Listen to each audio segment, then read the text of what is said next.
I'm pleased to introduce Major General Paul Eaton. He is the Senior Advisor to the National Security Network and a retired U.S. Army general.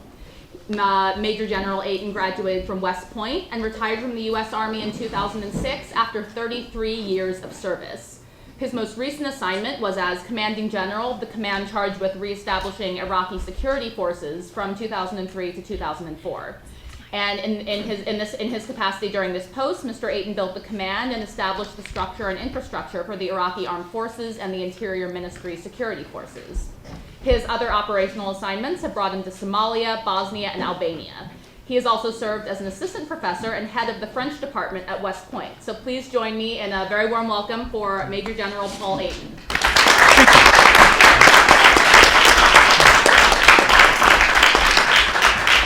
Thank you very much. Well, Mark, I'm not sure how I got invited and why a career infantry guy would wind up in this august audience, but I'm thrilled to be here and thank you very much. And my thanks to our ambassador for hosting the event here. We are in Bulgaria on the Hudson, no, on the Potomac this time. And there's a saying in the military that it's inappropriate to criticize your country when you're on foreign soil. And so what I'm going to offer is not a criticism of the United States or our military action. It's a very realistic approach. I'm also going to tell you that as I see the audience, we also say in the military that no plan survives first contact. And so whenever you propose to deliver a set of remarks to a group, as you come in and you sense the audience, that may trigger an adjustment or a change.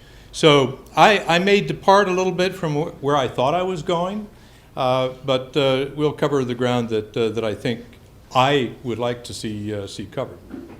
So I just spent an hour and a half in what we call the Iran Working Group. And it's something that a group of think tanks gathered to discuss U.S. foreign policy with respect to Iran.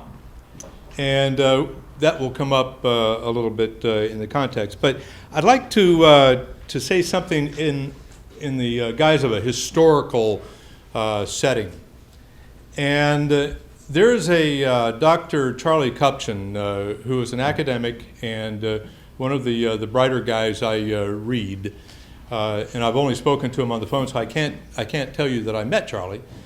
But one of the papers that he wrote describes how Great Britain made the transition from Pax Britannica to Pax Americana, if you will. And in that paper, he says, you know, in 1895 to 1906 time frame, right after the Second Boer War, and Britain was going through their strategic retrenchment initially, and they were looking for the enemies that they did not need.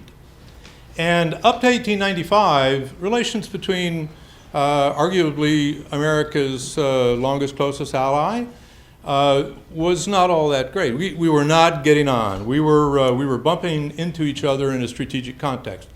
So Great Britain made a series of moves to take America off the hostile list and to set the stage for an engagement and eventually a friendship plus ally. Then they looked out to rising power Japan. And the way they approached rising power Japan was with a formalized treaty. Then they looked to the continent, to rising power Germany, and realized that Germany was going to be the power that they would have to deal with by virtue of proximity and by virtue of colliding interests. So that was Britain moving into World War I. And as World War I concluded, and with the carnage that Great Britain, that France, that Germany endured, we had a soft transfer of power from Great Britain to the United States of America. So by the end of World War II, we were the undisputed Western power. and the developing power of Russia evolving to Soviet Union was the counterweight to that data point, the transfer of power from Great Britain to the United States. Underlying all that is cultural diplomacy. So good to Mark. Now, the next point is, does anybody remember the country of Sarkhan?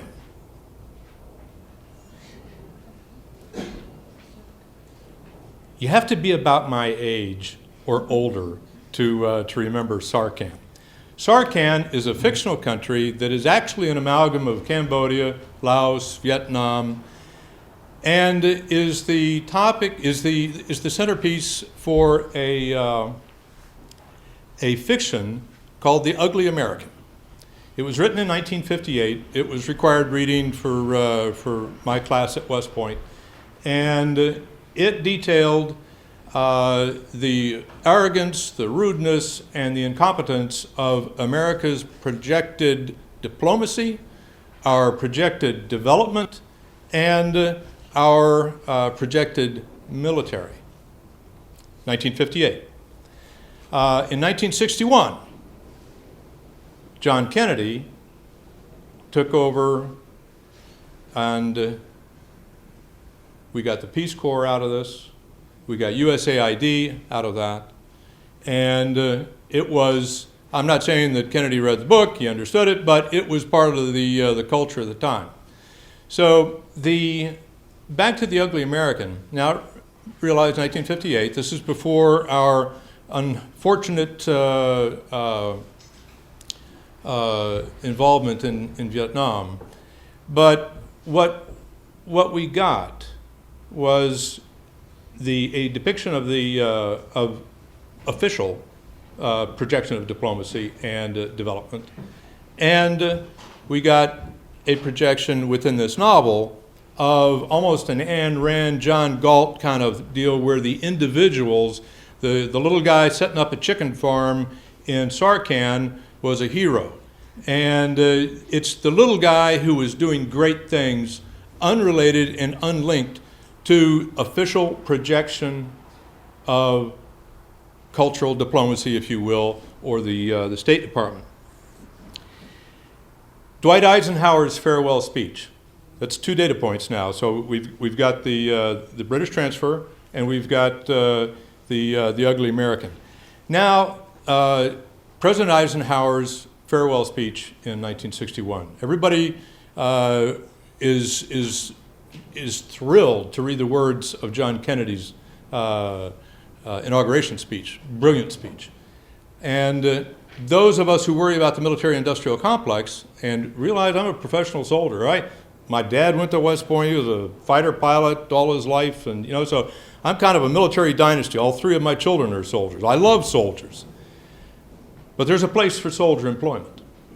And what Dwight Eisenhower was worried about was the military-industrial complex, the ever-expanding growth of defense.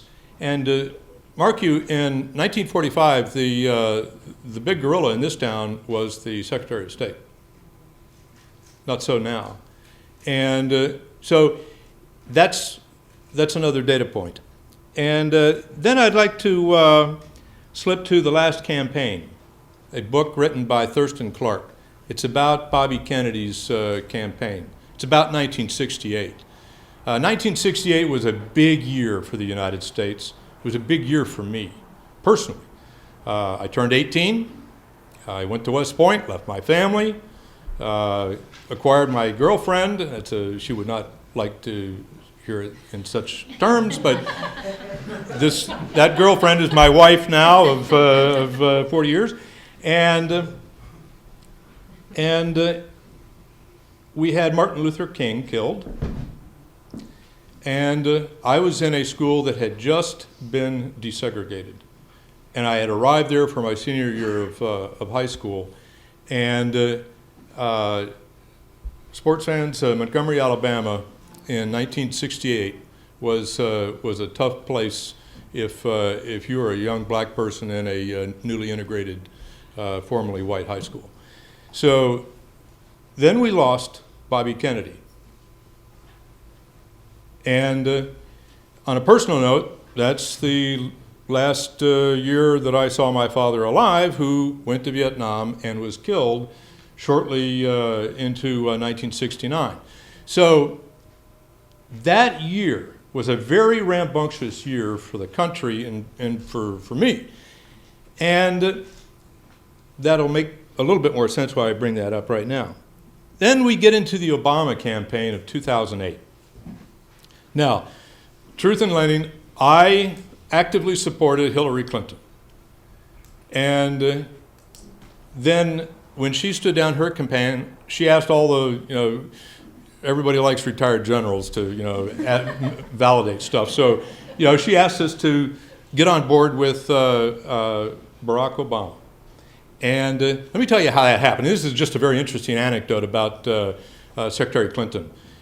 She got us all on the phone, big conference call, and she said, okay, I'm suspending my campaign. I would like you to support Senator Obama. And we all said, Roger, we'll do that. And then the next day, the former Secretary of the Navy, a guy named John Dalton, who was her heavy, called me up.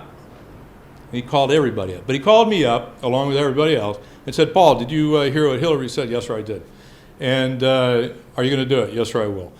And here's the telephone number. Call him and engage. He called me the next day and said, did you call him? Yes, sir. What did they say? And I told him, they wanted me to do thus and such. But that's the elegance of handoff that our Secretary of State executed for our serving president. So, in the words of President Clinton, he was being interviewed, and he said, here I am. All my life, I dreamed of having a black president. And all my life, I also dreamed of having the first woman president. And we are burdened with riches right now, and he was very conflicted. But that was a complicated year.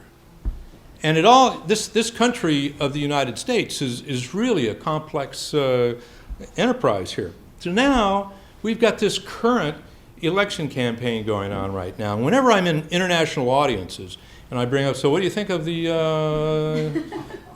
campaign? And the best reaction that I get, the consistent reaction I get, is a nervous cough. And if you watched the debate last night, it was more on entertaining. Yeah, it was. It's scary if it wasn't entertaining, but we're entertaining. So we've got this campaign rhetoric. And I want to read something from Charlie Kupchan. In one of the papers that he wrote, the interaction between international conditions and domestic pathologies gives the potential to produce self-reinforcing spirals of hostility. That's about as well put as I've seen it. But that's where we are right now as all this Sturm und Drang out there that is working to close the diplomatic window. So now, whenever you get a military guy talking to you, you're going to get a quote from either Sun Tzu or Clausewitz. So all this has been a lead up to one of Sun Tzu's most famous comments, and that's very simply, know thyself, know thy enemy, 1,000 battles, 1,000 victories. And our track record in this light is not so good. And given the GOP rhetoric right now, it's trending badly. So we've got this complex past, these data points that I brought up. And then I go into, is America's institutional framework set to allow us to project a rational foreign policy? Now, as a guy who has spent a lot of time deployed, taking missions that got more complex with time, I was a Cold Warrior for 2.5 decades, and we would large armored formations in Germany.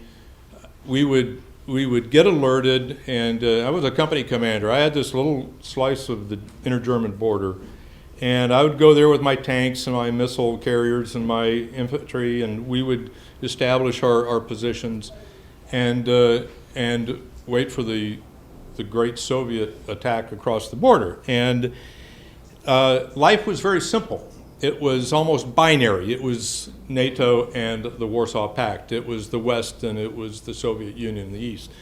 And that was a simple structure that had evolved on the American side from the National Security Act of 1947. Now, the National Security Act of 1947 set all the architecture up for the Cold War from our perspective. We got the CIA out of that. We got the Defense Department out of that from the War Department. We got the National Security Council out of that. Now, it was a set peace deal. There are a lot of other little sidebars with the exception of Vietnam, which was an aberration of the Cold War. Lots of little conflicts, lots of little friction points, some of them dramatic, like the Cuban Missile Crisis, but you had a relatively small problem set presented to the President of the United States. His big concern was the existential threat of thermonuclear warfare. And that was the big threat. Our geography allowed us to be insulated by our oceans. Our alliance with NATO allowed us to be able to project power to the degree needed to counter a Soviet push into Europe. But the world was relatively simple for the President of the United States at the time. So where are we now in the world that we're in now? Without the Soviet Union to corral a lot of fractious interests on one part of the world, and the United States and NATO on the other side of the world, we have rising interests, we have rising powers, we have powers with interests, and it's a very complex world. So from a soldier's perspective, you look out at the United States and you look at DHS, Department of Homeland Security, awful name, but complex mission. They're the defense. They are the folks to defend the Republic. Then you've got the Department of Defense, oddly enough. That's offense. They do offense. They are well organized to do that. They are very well equipped to do that. And then you look at who's the development guy. So defense, offense. So you have USAID as our development, but they're subordinate to the State Department. Diplomacy is the core competency of the State Department, not development. Now, the Marines hate being under the Navy because the Navy, their core competency is big ships, aircraft carrier strike forces. When you're a big agent under another headquarters, the core competency will drive it, and you are guaranteed to suffer resource shortage. And I'm not going to get anybody here from USAID to comment on that, but I've had plenty of feedback on plenty of deployments, and it's been abundantly obvious to me. So now we have a Defense Department that has accepted, through no fault of its own, the lead for projection of U.S. foreign policy. Now, if you're a State Department person and if you're Madam Secretary of State, you might disagree with that, but you won't find too many soldiers who will disagree with you, and you won't find too many soldiers who think that the current situation is inappropriate for the projection of U.S. foreign policy. So we have seen a militarization of American foreign policy. There's a guy out there, he's a retired Air Force Major General lawyer, and he wrote a series of articles, The Origins of the Coup of 2012. He wrote that in 1993. And his concern was the increasing number of non-military, non-core function missions sent to the Defense Department. And the way this evolved, mission after mission goes to the Defense Department, and one day America wakes up and General Brutus is in the White House. It's a soft coup. He's just there. We gave it to the military. And then he wrote a couple of articles, and he doesn't like the Army, the military involved in nation building, but how we lost the high-tech war of 2010 and how we lost the high-tech war of 2020. And the point is, his point is, get the Defense Department back in the defense slant offense box. Get them back into fighting the nation's wars and to turn foreign policy back over to the State Department. We've got some problems here. The Defense Department is manned, trained, and equipped. They've been there a long time, and political appointees, when they go up and challenge a general with 35 years in the military, it's not a fair fight. These guys are well educated. They have staffs. They have huge staffs. And they also have 535 advocates over on the Hill. So every senator and every representative has military equity in their district or state. And so they're advocates for the military. So the resources keep going over to the Defense Department. The State Department and aid keep getting cut. Cultural diplomacy is not well projected by the military. And I absolutely adore my military.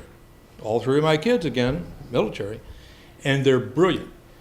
But when you put an American in the spacesuit that we see them in right now, with the body armor and the dark glasses and the helmet and the sophisticated weapon and the communications gear, the question is that the cultural message that we wish to transmit to the rest of the world? And I don't want my sons and daughter charged with that mission. They'll do it. They do it with almost no problems. Every once in a while we have something like Guantanamo pops up. Guantanamo, executive agent is Navy, the owner is the Defense Department, and the military doesn't want it. The president doesn't want it. We have others who do and have perpetuated. On the second day, the second full working day in office, the President of the United States signed an executive order to close Guantanamo to stop torturing citizens from other countries. And I was privileged to be in the room there with him, along with a bunch of other retired military guys who have been advocating for this for some time. We have, the latest is this Quran burning in Afghanistan. When you make a cultural gaffe, the penalties are substantial. We had two U.S. military killed by an Afghan soldier or an Afghan citizen wearing an Afghan soldier's uniform, ostensibly because of anger based on the Quran burning. So we have been, by default, given this task, and it's problematic. So where are we right now? And we've had a decade of strategic myopia where we've been focused on Iraq and Afghanistan, the Middle East, and we have taken our eye off the planetary ball, if you will. We have a lot of problems bubbling right now. And Iran, the topic of my previous meeting, here we have General Dempsey. Marty Dempsey is a great guy. And he's just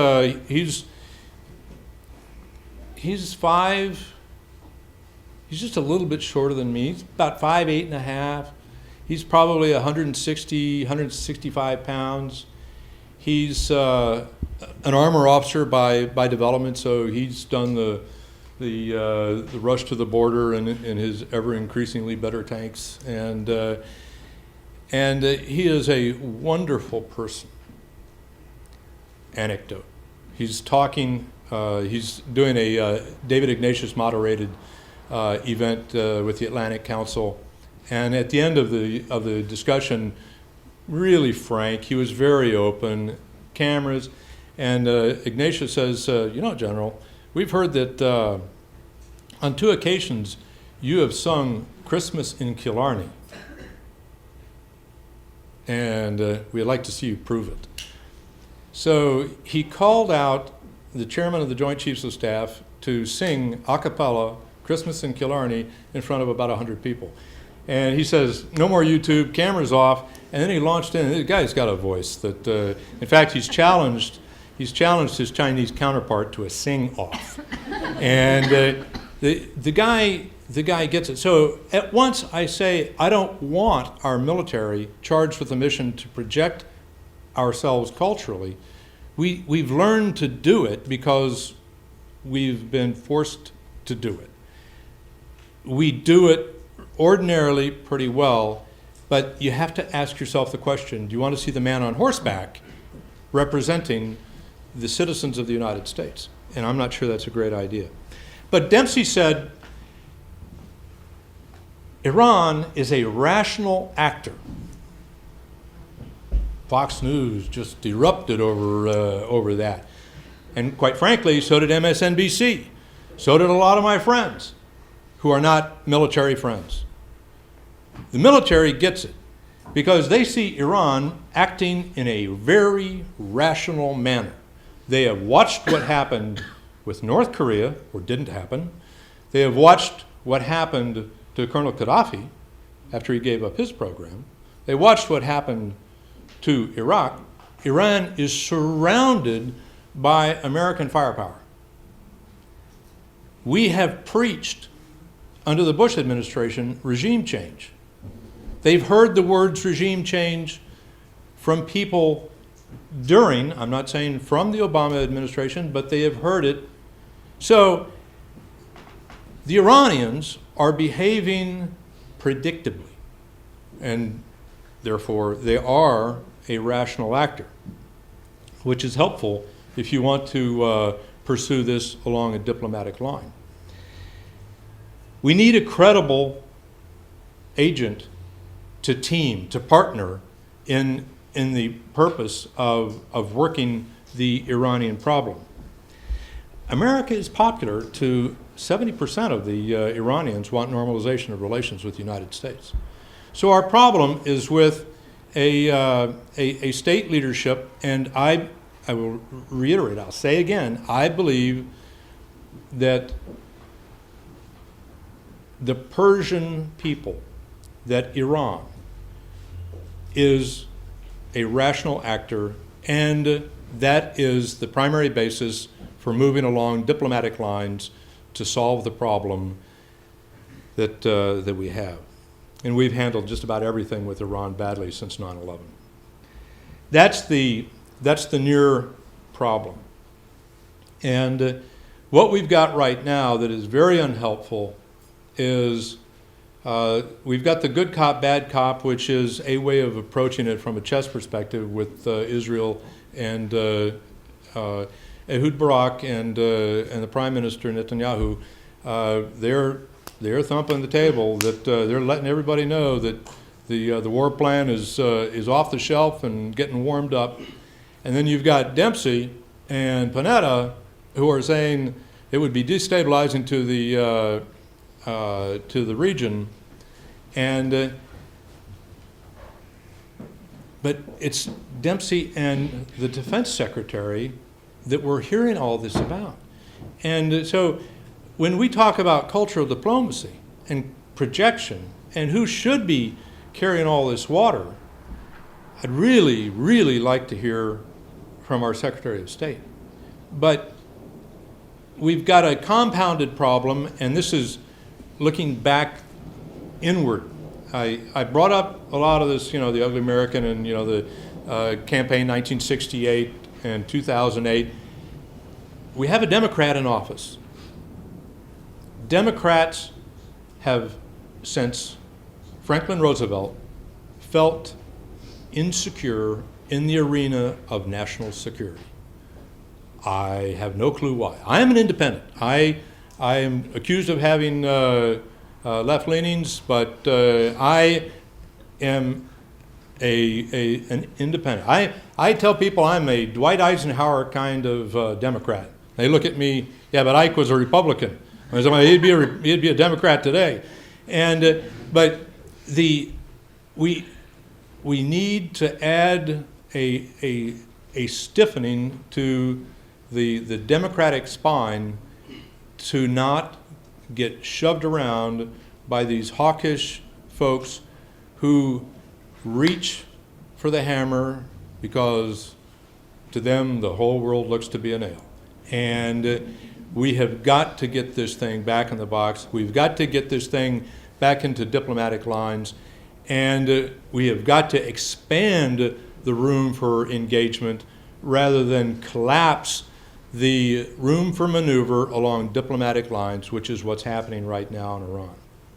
The same thing at slow motion is happening with China.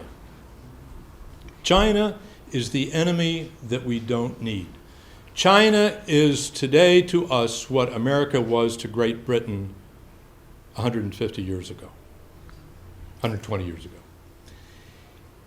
They're the enemy that we don't need. And who was it in 1972 who stepped off an airplane in Beijing? It was a Republican. Yeah. Richard Nixon. Brilliant move.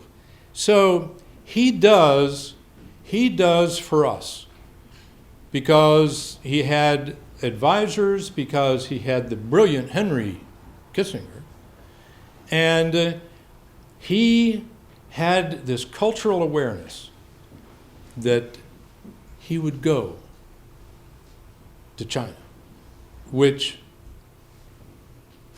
the rest is history. I mean, it was just a brilliant, brilliant, diplomatically strategic move.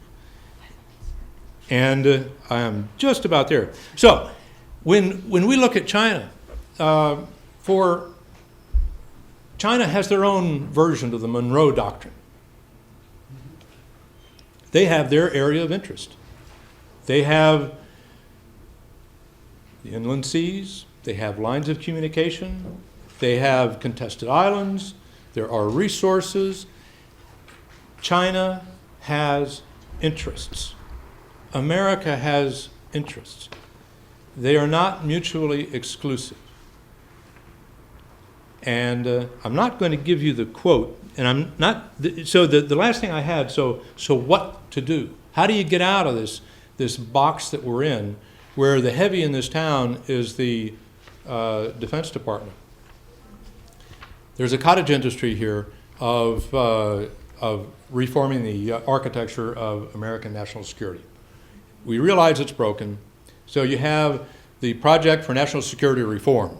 They had all these brilliant people in there, General Jim Jones, former National Security Advisor, Michelle Flournoy, our former policy person in the Defense Department, and they created an 800-page document that is now in the dead letter file.